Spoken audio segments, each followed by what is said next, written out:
आकाशवाणी जम्मू है। बडलै खबरें च तुंदा स्वागत। पहले खास खबरें कन्नै मैं श्रुति खजूरिया। प्रधानमंत्री नरेंद्र मोदी होरें आखेआ जे व्यापक सुधारें दे बिजन संयुक्त राष्ट्र विश्वास बहाली आह्ले संकट दा सामना करा करदा ऐ। लेफ्टिनेंट गवर्नर होरें जम्मू कश्मीर च राष्ट्रीय शिक्षा नीति दी अमलावरी बारै दुए सम्मेलन दा उद्घाटन कीता। उनें गलाया जे ओह् जम्मू कश्मीर गी हुनर दा इक प्रमुख केंद्र बनाना चांहदे न जित्थे ज्ञान उद्यमिता ते हुनरमंद नौजवानें दी कोई कमी नेईं होऐ। किश्तवाड़ च ब्हाई पट्टी शुरू करने लेई जम्मू कश्मीर सरकार ने फौज कन्नै सहमति पत्र पर दस्तखत कीते न। इस ब्हाई पट्टी कन्नै किश्तवाड़ जिले गी महत्वपूर्ण संपर्क उपलब्ध होग जेह्दा फायदा जवानें ते आम लोकें दौनें गी हासिल होग। लेफ्टिनेंट गवर्नर होरें आखेआ जे एह्दे कन्नै खित्ते च समाजी ते आर्थिक विकास गी बी बढ़ावा थ्होग। ते मुक्ख सचिव वीवीआर सुब्रह्मण्यम होरें जम्मू दे जीएमसी ते होरनें सरबंधित अस्पतालें च कोविड-19 दे प्रबंधन दा जायजा लैता।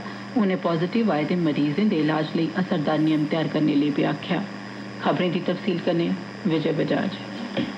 प्रधानमंत्री नरेंद्र मोदी होरें आखेआ जे व्यापक सुधारें दे बिजन संयुक्त राष्ट्र विश्वास आह्ले संकट दा सामना करा करदा है। उनें जोर देइयै आखेआ जे दुनिया गी अज्ज ऐसे सुधारें दी लोड़ है जेह्ड़े मौजूदा समें दिएं जरूरतें गी दर्शाने दे कन्नो कन्नी सब्भनें सरबंधत धड़ें गी आवाज़ देने ते कन्नै मनुक्खी कल्याण उप्पर बी केंद्रित होन। प्रधानमंत्री होर जंदी रातीं संयुक्त राष्ट्र दी 75वीं ब'रेगंढ दे सिलसिले च संयुक्त राष्ट्र महासभा दी उच्च स्तरी मीटिंग गी वीडियो कांफ्रेंस राहें संबोधित करा करदे हे। श्री मोदी होरें आखेआ जे इस मौके पर जेह्ड़ा घोषणा पत्र जारी कीता जा'रदा ऐ ओह्दे च मन्नेआ गेआ ऐ जे आपसी टकराव गी रोकने, विकास बाद्दे गी यकीनी बनाने, जलवायु परिवर्तन आह्ली चुनौतियें कन्नै निब्बड़ने, गैर बरोबरी खत्म करने ते डिजिटल टैक्नोलोजी गी बढ़ावा देने गित्तै अजें होर कम्म कीते जाने दी लोड़ ऐ। उनें गलाया जे संयुक्त राष्ट्र दी वजह करी गै अज्जै दी दुनिया इक बेहतर थाह्र बनी सकी ऐ।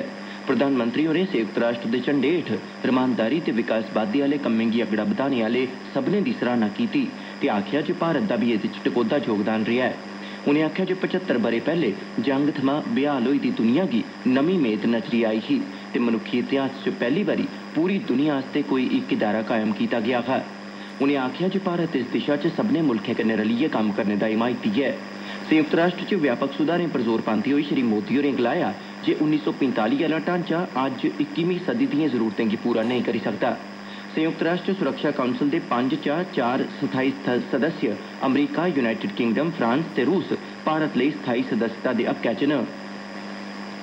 लेफ्टिनेंट गवर्नर मनोज सिन्हा होरें राष्ट्रीय शिक्षा नीति दी अमलावरी बारै कल जम्मू यूनिवर्सिटी दे जोरावर सिंह ऑडिटोरियम च दुए सम्मेलन दा उद्घाटन कीता। इस सम्मेलन दा सरिस्ता जम्मू यूनिवर्सिटी ते उच्च शिक्षा मैह्कमे पासेआ सांझे तौरा पर कीता गेआ ऐ। केंद्री शिक्षा मंत्री रमेश पोखरियाल होरें जम्मू कश्मीर च राष्ट्रीय शिक्षा नीति 2020 गी लागू करने आस्तै इक असरदार कार्य योजना तैयार करने गित्तै लेफ्टिनेंट गवर्नर होरें गी वीडियो संदेश दे राहें मुबारकबाद दित्ती। उनें जम्मू कश्मीर गी ज्ञान दा इक प्रमुख केंद्र बनाने च भारत सरकार दी तरफा पूरे सहयोग दा यकीन दोआया। इस मौके अपने भाषण च लेफ्टिनेंट गवर्नर मनोज सिन्हा होरें आखेआ जे जम्मू कश्मीर गी कुदरत ने ना छड़ा खूबसूरत नज़ारें सगुआं शानदार दिमागें कन्नै बी नवाजे दा ऐ। उनें आखेआ जे उनेंगी पूरी मेद ऐ जे नमीं शिक्षा नीति जम्मू कश्मीर च बड़ी मती कारी दी साबत होग। उनें एह् बी आखेआ जे छड़ा शिक्षा दे राहें गै जम्मू कश्मीर दे भविक्ख गी उज्जवल बनाया जाई सकदा ऐ। शिक्षा दे खेत्तर बक्खी सरकार दी वचनबद्धता गी फ्ही पक्का करदे होई उनें आखेआ जे नमें कालजें दे निर्माण ते पैह्ले थमां ज़ेरे तामीर कालजें दा कम्म पूरा करने आस्तै 300 करोड़ रपे जारी कर दित्ते गेदे न। इस्सै चाल्ली स्कूली शिक्षा ते उच्च शिक्षा दे सैक्टरें च सुधार आस्तै 2392 करोड़ रपे जारी कीते गे न। राष्ट्रीय शिक्षा नीति दे फायदें पर लोऽ पांदे होई उनें आखेआ जे एह् मुकामी स्तर उप्पर नौजवानें गी सशक्त बनाने दे कन्नो कन्नी कुल संसारी सतह दा हुनर विकसित करने च भी मदद करोग। उनें आखेआ जे उनेंगी पूरा यकीन ऐ जे एह् नमीं शिक्षा नीति जम्मू कश्मीर दे नौजवानें दिएं आसें तांगें गी पूरा करोग। लेफ्टिनेंट गवर्नर मनोज सिन्हा जेह्ड़े श्री माता वैष्णो देवी श्राइन बोर्ड दे चेयरमैन बी हैन होरें त्रिकुटा प्हाड़ियें पर स्थित श्री माता वैष्णो देवी जी दी गुफा तोड़ी नेईं पुज्जी पाने आह्ले श्रद्धालुएं आस्तै माता दा प्रसाद घरै तगर पुजाने आह्ली सुविधा दी कल राजभवन जम्मू थमां शुरुआत कीती। प्रसाद आह्ली सुविधा श्री माता वैष्णो देवी श्राइन बोर्ड दी वैबसाइट पर जाइयै ऑनलाइन कराई गेदी बुकिंग राहें हासल कीती जाई सकदी ऐ। इक बारी जिसलै बुकिंग होई जाग तां फ्ही बोर्ड इस गल्ला गी यकीनी बनाग जे पूजा 72 घैंटे दे अंदर अंदर होऐ ते प्रसाद स्पीड पोस्ट दे राहें भेजी दित्ता जा।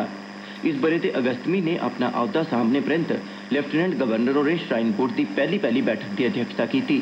मनोज सिन्हा होरें मुक्ख कार्यकारी अधिकारी होरें गी हिदायत दित्ती जे ओह् केंद्र शासित प्रदेश दे 12 थमां औने आह्ले श्रद्धालुएं दी गिनतरी गी हालात दे मद्देनज़र मरलेवार ढंगै सिर बधान। बैठक दौरान बोर्ड पास्सेआ हत्थै च लैते गेदे ते मुकम्मल होई चुके दे प्रोजेक्टें बारै बी जानकारी दित्ती गई।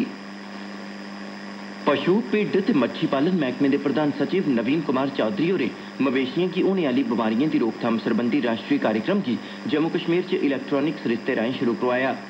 इस कार्यक्रम तैह्त टीकाकरण दा पैह्ला गेड़ 22 सितंबर यानी अज्जै थमां लेइयै 21 नवंबर तगर चलाया जाग ते इस दौरान 31,45,000 मवेशिएं गी टीके लाने दा निशाना तैऽ कीता गेआ ऐ। सिविल सैक्रेटरीट जम्मू थमां वीडियो कांफ्रेंस राएं प्रतिभागिएं गी संबोधित करदे होई नवीन चौधरी होरें आखेआ जे माल बच्छे सरबंधी सैक्टर मुल्ख दी अर्थव्यवस्था च महत्वै आह्ली भूमिका अदा करदा ऐ ते लोकें दे समाजी ते आर्थिक विकास आस्तै इस सैक्टर दी समर्थ दा पूरा फायदा ठोआया जाना लोड़चदा ऐ। उनें इब्बी आखेआ जे मोखुर ते ब्रुसिलोसिस ऐसी द'ऊं बमारियां न जिंदी वजह करी मुल्ख च बड़ा मता आर्थिक नुकसान हुंदा ऐ। उनें दस्सेआ जे इनें बमारिएं कारण मुल्ख सने जम्मू कश्मीर गी हर ब'रे 50,000 करोड़ रपे दा नुकसान झल्लना पौंदा है। प्रधान सचिव होरें दस्सेआ जे प्रधानमंत्री होरें मवेशिएं गी मोखुर ते ब्रोसिलोसिस बमारिएं थमां बचाने आस्तै राष्ट्री स्तर दा कार्यक्रम शुरू करोआए दा ऐ जिसी हून आत्मनिर्भर भारत दे दायरे हेठ आंदा गेआ ऐ। इस कार्यक्रम दा मकसद 2025 तगर इनें बमारिएं दी रोकथाम ते 2030 तगर इनें बमारिएं गी पूरी चाल्ली खत्म करोआना ऐ। 21 सितंबर 2020 तोड़ी केंद्र शासित प्रदेश जम्मू कश्मीर च 18,52,000 रिहाइश सरबंधी डोमिसाइल सर्टिफिकेट बंडी दित्ते गेदे न। 21,99,000 लोकें एह्दे लेई आवेदन कीते दा हा। केंद्र शासित प्रदेश दे बक्ख-बक्ख जिलें थमां हासल आंकड़े मुजब 21,99,513 लोकें इस प्रमाण पत्र लेई आवेदन कीते दा हा जिंदे चा 20,87,815 मेदवारें दियां दरखास्तां हर लिहाज कन्नै पूरियां हियां जिसलै कि 1,11,698 आवेदकें दिएं दरखास्तें गी दस्तावेज पूरे नेईं होने करी खारिज कर दित्ता गेआ। कुल 20,87,815 मेदवारें चा 18,52,355 लोकें गी कल्लै तगर रिहाइश सरबंधी डोमिसाइल सर्टिफिकेट बंडी दित्ते गेदे हे जिसलै कि बाकी आह्लें गी भी सर्टिफिकेट देने दी प्रक्रिया जारी ऐ। एह् खबरां तुस आकाशवाणी जम्मू थमां सुना'रदे हो ते हून बाकी दिएं खबरें कन्नै श्रुति खजूरिया। केंद्र शासित प्रदेश जम्मू कश्मीर दी सरकार ते फौज ने किश्तवाड़ च ब्हाई पट्टी विकसित करने ते उसी शुरू कराने लेई सहमति आह्ले इक समझौते पर दस्तखत कीते न। ब्रिगेडियर विक्रम भान ते शहरी हवाबाजी दे कमिश्नर एस कटोच होरें लेफ्टिनेंट गवर्नर मनोज सिन्हा ते प्रधानमंत्री हुंदे दफ्तरै च राज्यमंत्री डॉ जितेंद्र सिंह हुंदी मौजूदगी च इस सहमति पत्र पर दस्तखत कीते। लेफ्टिनेंट गवर्नर होरें गलाया जे इस ब्हाई पट्टी दे तैयार होई जाने परैंत किश्तवाड़ जिले गी महत्वपूर्ण संपर्क उपलब्ध होई जाग जेह्ड़ा सुरक्षा बलें ते आम लोकें दौनें लेई गै बड़ा फायदेमंद होग। उनें इब्बी गलाया जे इस ब्हाई पट्टी राएं स्याले दौरान मेडिकल ते होरनें आपात जरूरतें गी पूरा कीता जाई सकोग ते एह्दे कन्नै खित्ते दे समाजिक ते आर्थिक विकास गी बी बढ़ावा थ्होग। जम्मू च सब्भनें शा नेड़े दे हवाई अड्डे थमां 210 किलोमीटर दे छिंडे पर बसे दे किश्तवाड़ जिले गी सरकार दी वचनबद्धता ते पक्के निश्चय दी बदौलत मते महत्वै आह्ले इस प्रोजेक्ट राएं मुकामी लोकें दिएं दिक्कतें परेशानिएं गी दूर करने दा इक सनैह्री मौका हासल होआ ऐ। किश्तवाड़ च ब्हाई पट्टी विकसित करने दे फायदे पर लोऽ पांदे होई लेफ्टिनेंट गवर्नर होरें गलाया जे इस प्रोजेक्ट कन्नै जिले दे करीबन 2.5 लक्ख लोकें गी फायदा हासल होग। मुक्ख सचिव वीवीआर सुब्रह्मण्यम होरें सरकारी मेडिकल कॉलेज जम्मू दे प्रिंसिपल गी आखेआ जे ओह् कोविड-19 दे मरीजें दे इलाज आस्तै बेहतर नियम व्यवस्था कायम करन ते यकीनी बनान जे डाक्टर उ'नें गी नियमित तौर पर दिक्खन।